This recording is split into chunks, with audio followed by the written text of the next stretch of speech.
Hello welcome back, welcome to engineers platform. Hello guys, बहुत important discussion करने जा रहा हूँ। आपके पास 90 दिन है, आज से सिर्फ 90 दिन बचे हैं एसएससी जेईई के प्रिपरेशन के लिए। तो कैसे हमारी होगी प्लानिंग, कैसा स्ट्रेटजी होगा, एक टॉपर्स की क्या स्ट्रेटजी होनी चाहिए।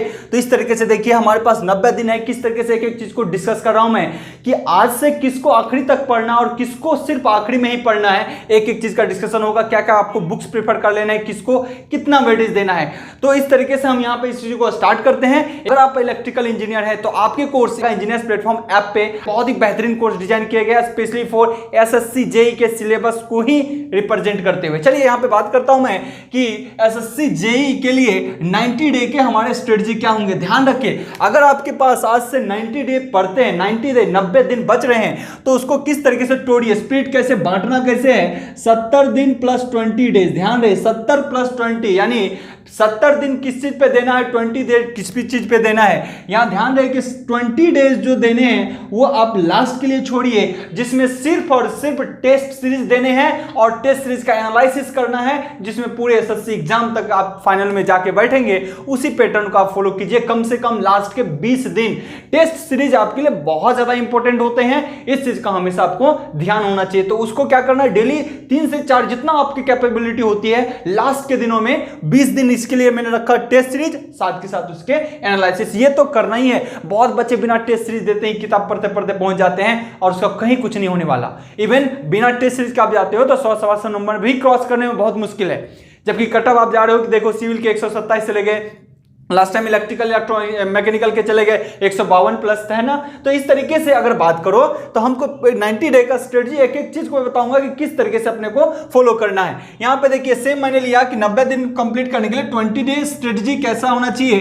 तो टेस्ट प्लस एनालिसिस 20 डे के लिए आपको करना है, 3 से 4 टेस्ट डेली देने। ये लास्ट के 20 डेज की चीज बातें हैं। अब बच्चे आपके पास 70 दिन आपको कोर्स में मिल रहा है। आप चाहें तो 3 महीना सफिशिएंट है। अगर आप 3 महीने बढ़िया से लगते हैं तो एसएससी जेईई आज से क्रैक हो सकता है। ठीक है, तो यहां पे देखिए कोर्स अगर बात की जाए तो यहां पे कोर्स जो यहां पे है, इसके लिए आपको कोर्स के लिए डेली यानी 70 दिन डेली कैसे देना है, टाइम 8 से 10 घंटे निकालना है डेली। अगर इफेक्टिवली करते हैं तो मच मोर सफिशिएंट हो जाता है। इफेक्टिवली नहीं करेंगे, साथ में मोबाइल लेके चलेंगे तो वो 10 घंटा क्या 15 घंटा भी कम पड़ने लगेगा। इस चीजों को आपको ध्यान रहे। चलिए यहां पे मैं बताऊं कि एसएससी जेईई जो 90 डे के स्ट्रेटजी होंगे, इसमें टेक्निकल है 100 मार्क्स के, नॉन टेक्निकल है 100 मार्क्स के। टेक है 100 मार्क्स, नॉन टेक है 100 मार्क्स। टेक के अलग अलग ब्रांच है, इलेक्ट्रिकल, सिविल, मैकेनिकल। ध्यान रहे यहां पे जितने भी मार्क्स मैं डिस्ट्रीब्यूट कर रहा हूं, मार्क्स की बात कर रहा हूं, वो सारे हमारे रो मार्क्स है। वो मार्क्स जैसे एक में एक आप लाते हो तो आपका आ जाता है रो मार्क्स। नॉर्मलाइजेशन मार्क्स की अभी बात नहीं कर रहा हूं, मैं लास्ट में डिस्कस करूंगा। नॉर्मलाइजेशन मार्क्स एसएससी ने लास्ट टाइम से नॉर्मलाइजेशन मार्क्स इंप्लीमेंट किया है 2018 वाले बैच से, है ना, एसएससी जेईई 2018 से। तो नॉर्मलाइजेशन के कारण इसके कटअप भी बढ़े थे, लेकिन बहुत बच्चे को मार्क्स राइज नहीं किए थे। चलिए मैं बात करूंगा तो रो मार्क्स और नॉर्मलाइजेशन मार्क्स, अभी मैं जितने भी बात कर रहा हूं सिर्फ और सिर्फ रो मार्क्स, वो जो आप लाते हो उसके बाद कितना बढ़ता है, कितना कांस्टेंट ही रहता है, वो बात अलग है। मैं पहले डिस्कस कर लूं। यहां पे देखिए इलेक्ट्रिकल, सिविल और मैकेनिकल की बात है 100 मार्क्स आपको, और फिर यहां पे कितने स्कोर करने। अगर आप बढ़िया से डेडिकेट होते हैं तो चूंकि सिविल के कटअप थोड़े कम जाते हैं और मैकेनिकल इलेक्ट्रिकल के ज्यादा जाते हैं, तो टेक के अंदर आपको स्कोर करने हैं 75 प्लस या 70 से 80 भी अगर होता है 70 से 80 के बीच, तो आपका एक अच्छा स्कोर हो जाएगा इलेक्ट्रिकल और मैकेनिकल के लिए। क्योंकि 2018 की अगर बात की जाए, जिसका एग्जाम 2019 के अंदर हुआ था, कटअप नॉर्मलाइजेशन के बाद 152 प्लस हो चुके थे। तो ध्यान रहे जनरल कंडीशन के। तो यहां पे कहे, यहां पे अगर बात की जाए तो आपको 75 प्लस स्कोर करना ही करना है हो। और मैं स्पेशली बताता हूं इलेक्ट्रिकल जो होगा वो इंजीनियर्स प्लेटफॉर्म के ऐप पे जाएगा, आपको हर एक चीज सिलेबस का टू द पॉइंट आपको वहां पे एवरीथिंग अवेलेबल हो जाएगा। तो इस चीज का ध्यान रहे।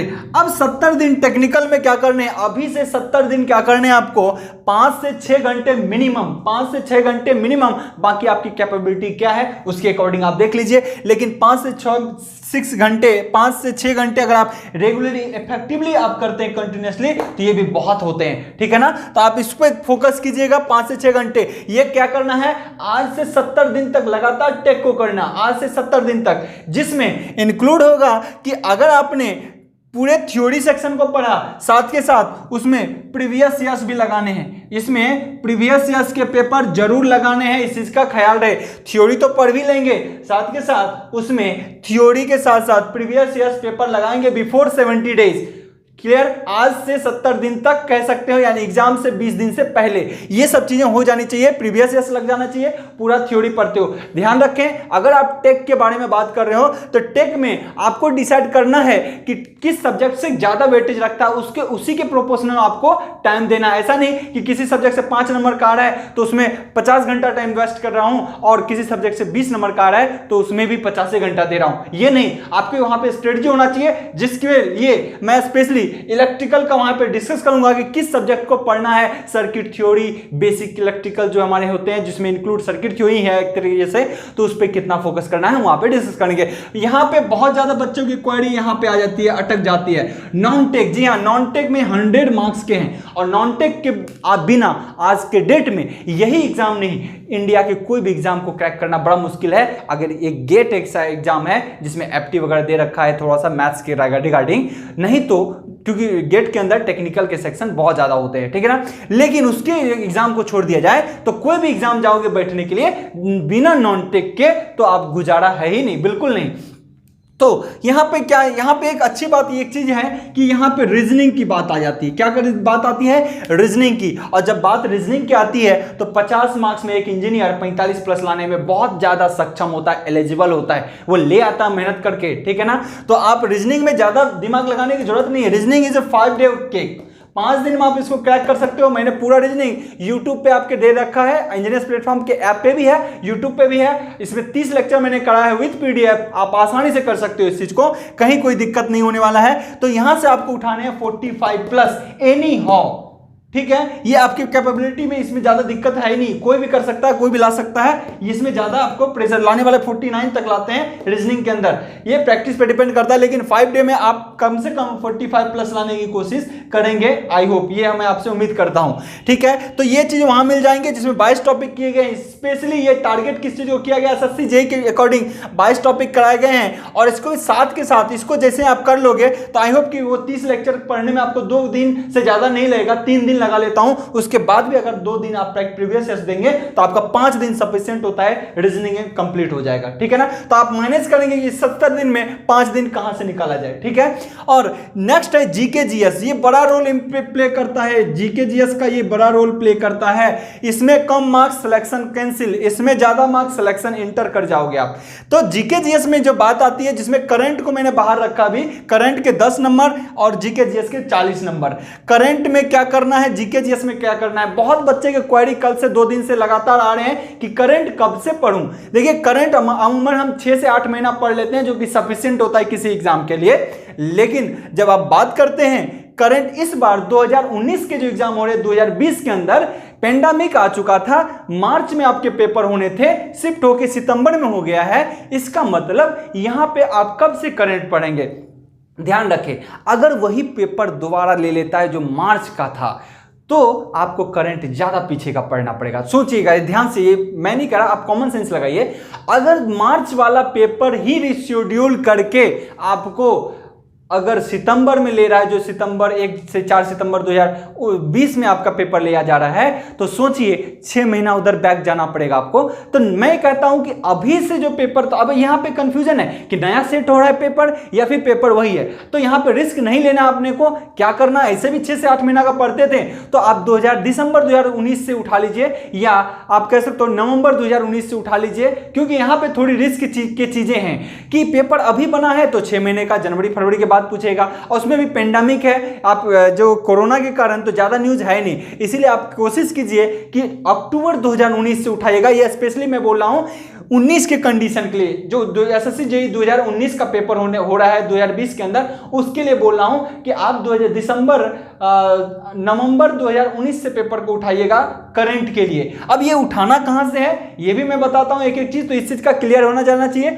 अगर आप कभी आगे इन फ्यूचर दे रहे हैं एग्जाम, तो हमेशा 6 से 8 महीने का करंट अफेयर्स देखते हैं। लेकिन पेंडेमिक हो गया, कोरोना हो गया, उसके कारण बहुत सारे न्यूज नहीं हुए, और जो पेपर अगर पहले शेड्यूल हो गया होगा वहां से 6 महीना पहले जाएं तो मार्च की कंडीशन, तो वहां से अक्टूबर से ये स्टार्ट करना पड़ेगा। तो अक्टूबर नहीं, आप अक्टूबर ले सकते हैं, नवंबर ले सकते हैं, ज्यादा रिस्क नहीं लेना तो अक्टूबर नवंबर से शुरू कीजिए और अभी तक के करंट्स को पढ़ लीजिएगा। इसमें ज्यादा टाइम इफेक्ट नहीं करना कि मोटी मोटी बुक लाए पढ़ रहे हैं फिर तो महीने महीने वही खा जाएगा। इसको करने का स्ट्रेटजी होना चाहिए। क्या कीजिए, यूट्यूब उठाइए। यूट्यूब में मोस्टली मुझे लगता है स्टडी IQ को बहुत बच्चा फॉलो करता होगा, ठीक है, प्रशांत धवन को, या फिर इंटरनेशनल फोरम्स के लिए जो डिस्कस करता हूं वहां पे, आप उसको फॉलो कर लीजिए या एक दो चैनल और कोई पकड़ लीजिए और उसको पढ़िए। वो लगातार 6 महीने की ना करंट अफेयर आपके दिमाग में डाल देगा। लगातार 6 महीने, 8 महीने की, 10 महीने के आप ऐसा कीजिए कि 1 साल का करंट अफेयर सर्च कीजिए गूगल पे, आपको मिल जाएगा। जैसे ही मिल जाएगा उसको सुनिए, 2 से 3 घंटे में तो बहुत इंपॉर्टेंट चीजें वो बता जाता है। और ऐसे करके अगर दिन में 2 से 3 दिन ऐसा कर लेते हैं तो 6 से 8 महीना का करंट अफेयर्स आप कवर कर लेंगे। इसको एक एक लाइन याद करने वाली सीन नहीं है। एक एक लाइन याद करोगे ना तो 10 पेज याद करने में 10 दिन लग सकते हैं। याद बिल्कुल नहीं करना, बस फ्रीक्वेंटली पढ़ो, क्योंकि लास्ट के जो 20 दिन हम टेस्ट सीरीज लाएंगे उसमें बहुत सारे क्वेश्चंस करंट के आएंगे और टेस्ट सीरीज में ये आएगा और ये आएगा तो आपको हो सकता है टकरा जाए। ये सब चीजें ऐसी है कि आप पढ़ते रहिए, सागर है उसमें से जब मैच कर गया, चूंकि आपकी एफिशिएंसी अच्छी होगी, आप लगातार प्रैक्टिस में हो तो जरूर आप बना लोगे। नहीं हो प्रैक्टिस में तो कोई 40 में 10 लाता है, कोई 40 में 30 लाता है, ठीक है ना। तो इस तरीके का होते हैं चीजें। तो मैं यहां पे बताऊं, ये जीके जीएस की बात, करंट की बात बताऊं तो आप क्या कीजिएगा, यूट्यूब को फॉलो कीजिएगा। नहीं तो बहुत के पास जिन्होंने जिस सोर्स से पढ़ा है आप बेशक उसको रिवाइज कर लीजिएगा, लेकिन यूट्यूब को जरूर फॉलो कीजिएगा। एक से एक ज्ञान देने वाले आज के लोग हैं, ठीक है ना। तो यहां पर बात आ गई करंट के लिए। बहुतों के पास बहुत बोलते हैं सर मनोहर पांडे की बुक, मनोहर पांडे बहुत लोग फॉलो करते हैं। आप कर सकते हैं, अगर आप पहले से पढ़े हो तो आप कर सकते हो वहां से, ठीक है। ये चीजें इसके रिगार्डिंग है। नेक्स्ट अगर बात की जाए जीके जीएस की, जीके जीएस में देखिए आपको कितने लाने, तो अगर करंट में अगर 5 नंबर लाते हैं तो बहुत अच्छा स्कोर है। 10 में अगर 5 लाते हैं तो बहुत अच्छा स्कोर है, ठीक है। नेक्स्ट मैं बात करता हूं जीके जीएस, 40 नंबर के जीके जीएस होते हैं जिसमें 30 नंबर या 30 से प्लस लाते हैं तो मच मोर सफिशिएंट है। 30 प्लस लाना काफी टफ काम हो जाता है, लेकिन 30 ला सकते हैं। एक जेन्युइन लड़का जो तैयारी रेगुलर कर रहा है 30 नंबर ले आता है आज के डेट में, क्योंकि वो नंबर ऑफ क्वेश्चंस बहुत प्रैक्टिस करने हैं। तो मैं अभी बताता हूँ कहां से करने हैं। यहां पे देखिए, जिसमें फिजिक्स अगर बात करें, आपको मार्केट में बहुत ज्यादा फिजिक्स मिल जाएंगे और यूट्यूब पे मिलता है, मैंने खुद कराया हूं। 800 MCQ ऐप के अंदर है और थ्योरी के साथ मैं क्रैश कोर्स किया हूं आपका SSC JEE के रिगार्डिंग फिजिक्स का। तो आप वहां से देख सकते हो किसी भी लेवल के, जिसमें BPSC, SSC JEE, SSC CGL के क्वेश्चन मिक्स है। 800 MCQ अगर आप कर लेते हैं तो मच मोर सफिशिएंट है कि 4 नंबर 5 नंबर फिजिक्स में कहीं नहीं जा रहा, ये दिमाग बढ़े।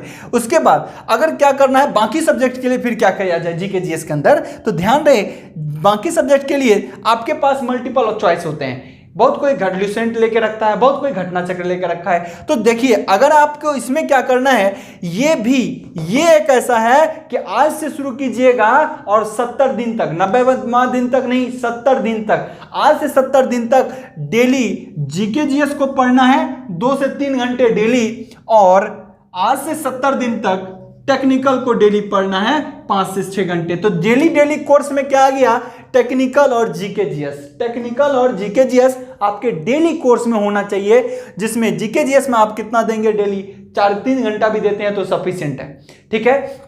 यहां से देखिए, अब मैं बोल रहा हूं घटना चक्र क्या है। घटना चक्र की बुक आती है मार्केट में, इसमें प्रीवियस ईयर्स, पहले क्या करना, आप 8 दिन के अंदर पूरे हिस्ट्री सिविक ज्योग्राफी को एक बार पढ़ लेना, अगर नहीं पढ़े हो तो एक बार पढ़ लेना, और डेट वाइज याद करने की कोई भूल मत करना, नहीं तो हिस्ट्री नहीं पढ़ते रह जाओगे। आपको बस एक कहानी के तौर पे कौन क्या हुआ था, कौन आगे पीछे चल रहा है, और बहुत डेट मुझे लगता है आपको याद भी होगा, तो एक एक डेट के लिए हम पूरे इतिहास को नहीं खंगालेंगे। इंडस वैली सिविलाइजेशन से आप स्टार्ट करते हैं, अगर हिस्ट्री मॉडर्न तक जाते हैं तो मच मोर सफिशिएंट है, ठीक है। फिर भी आप जिस तरीके से करें यहां पे ध्यान रहे, तो क्या करना है इसके लिए, अगर आपने एक बार बेसिकली पढ़ लिया है, आज से अगर 70 दिन पढ़ोगे तो 3 घंटा करके भी बहुत ज्यादा है जीके जीएस के लिए। अब समझिए यहां क्या करना, घटना चक्र के प्रीवियस ईयर्स आते हैं, जिसमें SSC JEE, SSC CGL, SSC CHSL के क्वेश्चंस पेपर होते हैं 10-12 साल के, उसको बस लगाना। उसमें इतनी सी मोटी बुक आएगी, उसमें क्या है, जब भी जैसे किसका कोई आंसर है तो उसमें साथ में कंक्लूजन भी दिया है। मोस्टली हिंदी में आ रहे हैं, इंग्लिश में भी आ रहे हैं कि पता नहीं, इस चीज का देख लेना, पर वो हिंदी में आ रहे हैं, इस चीज का भी ध्यान रखना। घटना चक्र लूसेंट आपको इंग्लिश में भी अवेलेबल हो जाता है, तो आप यहां से भी कर सकते हैं। घटना चक्र मैं प्रेफर करूंगा हिंदी वालों के लिए, वो ज्यादा बेटर रहेगा आपके लिए।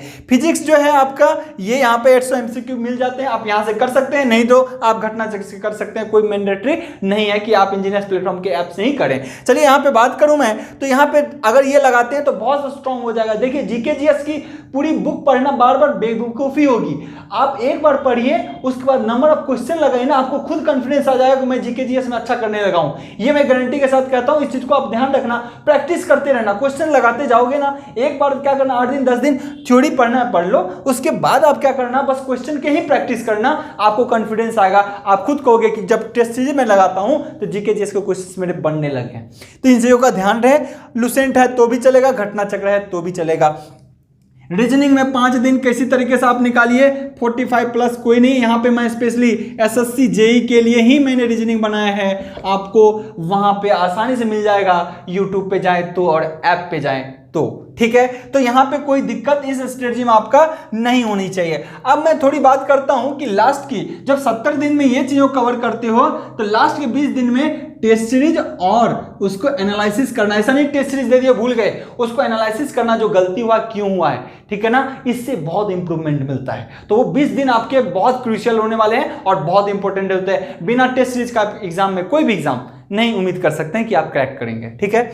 यहां पे ये चीजें हो गई इनमें। तो फाइनली क्या हुआ, अगर बात की जाए टेक की, तो सिविल इलेक्ट्रिकल के लिए, इलेक्ट्रिकल और मैकेनिकल के लिए 75 यहां से उठाना पड़ेगा, 45 प्लस यहां से, 30 यहां से और 5 यहां से, तो टोटल हो जाते हैं 155 प्लस। 155 प्लस बहुत अच्छा स्कोर है इलेक्ट्रिकल और मैकेनिकल वालों के लिए। और जब बात की जाए सिविल की, तो सिविल की बात की जाए तो सिविल वाला, अगर चूंकि इसके सब्जेक्ट भी बहुत ज्यादा होते हैं, हालांकि मैकेनिकल के भी सब्जेक्ट बहुत ज्यादा होते हैं, पर सिविल के सब्जेक्ट बहुत ज्यादा होते हैं, तो ये 60 65 भी लाते हैं, तो यहाँ पे ठीक है, इधर का ये स्कोर हो जाएगा अगर, तो आपके कितने हो गए 140 फिर भी बैठ जाते हैं, और 140 आपका सफिशिएंट स्कोर है, क्योंकि आगे अगर अच्छी पोस्टें चाहिए सीपीडब्ल्यू में तो 140 होनी चाहिए कम से कम, ताकि मेंस में चूंकि एवरेज मार्किंग ज्यादा होता है, ठीक है ना। तो ये सब चीजें होती हैं इनके रिगार्डिंग। अगर आपको इसके पोस्ट के रिगार्डिंग वीडियो देखने हैं तो मैं डिस्क्रिप्शन में लिंक दे दूंगा, या फिर आप इंस्टाग्राम चैनल पे चले जाना, इंस्टा पे नहीं, आपके तो टेलीग्राम पे, तो वहां पे आपको चीजें मिल जाएंगी, या फिर वीडियो के प्लेलिस्ट में एग्जाम स्ट्रेटजी होता है तो उसमें भी बहुत सारा दिया हूं कि किस एग्जाम के लिए कौन सा आपका पोस्ट बहुत बेहतर होगा। अब बात करते हैं रो मार्क्स और नॉर्मलाइजेशन मार्क्स की। रो मार्क्स नॉर्मलाइजेशन मार्क्स क्या होता है, अगर ये जो अभी बात किया हूं जैसे 155 प्लस इलेक्ट्रिकल और मैकेनिकल में और 140 प्लस सिविल में, ये हमारे रो मार्क्स है, यानी आप जो जोड़ के लाते हो ना कि मेरा इतना सही है ना, जब आंसर की मिला तो ये रो मार्क्स है। अब normalisation shift by shift depend करता है, normalisation shift by shift depend करता है कि अगर किसी का टफ पेपर आ गया, किसी का आसान पेपर आ गया, तो यहाँ कुछ डिफरेंसेस हो जाते हैं। यहाँ पे जो खराब भी बच्चे होते हैं और जिसका टफ शिफ्ट आता है उसके मार्क्स यहां वाले से क्रॉस कर जाता है। लास्ट टाइम भी यही हुआ था, जिसके टफ शिफ्ट थे उसके मार्क्स अच्छे बढ़े थे, और जिसके आसान थोड़े से शिफ्ट रह गए थे उसमें किसी के नंबर 0.1 बढ़े, किसी के नंबर बढ़े ही नहीं। इनका भी बहुत बड़ा ड्रॉबैक हो गया, और जिसके टफ शिफ्ट में थे उस बच्चों के 10-10 15-15 नंबर बढ़ गए थे। तो ये भी एक ज्यादा गैप मिल जाता है। तो आपको अब ये इन चीजों से नहीं डरना है कि नॉर्मलाइजेशन ऐसा है वैसा है, आपको फाइट करना है। आप हमेशा फाइट के लिए जा रहे हैं, एक अच्छे स्कोर के लिए जा रहे हैं, आपको इधर उधर ताम झाम में बिल्कुल नहीं रहना है। तो ये एक स्ट्रेटजी होगा इस तरीके से। अब मैं थोड़ी बात कर दूं कि इलेक्ट्रिकल के रिगार्डिंग, ठीक है, यहां पे मैकेनिकल सिविल, यहां पे सबका स्ट्रेटजी आपका ओवर होता है। मैं इलेक्ट्रिकल की बात कर दूं कि इलेक्ट्रिकल में किसको कितना पढ़ना है, थोड़ी सी बात कर दूं। यहां पे इलेक्ट्रिकल वाले के लिए, चूंकि इलेक्ट्रिकल की बात करूं तो देखिए इलेक्ट्रिकल में मेनली 6 सब्जेक्ट पूछे जाते हैं। मेनली इलेक्ट्रिकल का एसएससी जेईई का सिलेबस सबसे कॉम्पैक्ट, सबसे रिड्यूस, सबसे छोटा है, ठीक है ना।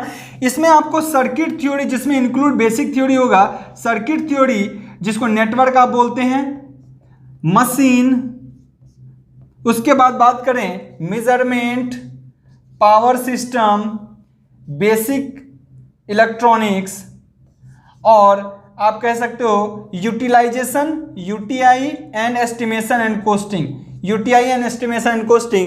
मेनली बोले तो ये 6 सब्जेक्ट है। ये इससे अब देखिए, अब इस क्या सबको उतना ही वेटेज देना शुरू कर दें? बिल्कुल नहीं। क्या करना है बता रहा हूं मैं। सर्किट थ्योरी से जो नेटवर्क होता है इंक्लूड बेसिक से, यहाँ पे 35 नंबर के पूछे जाते हैं, 35 मार्क्स।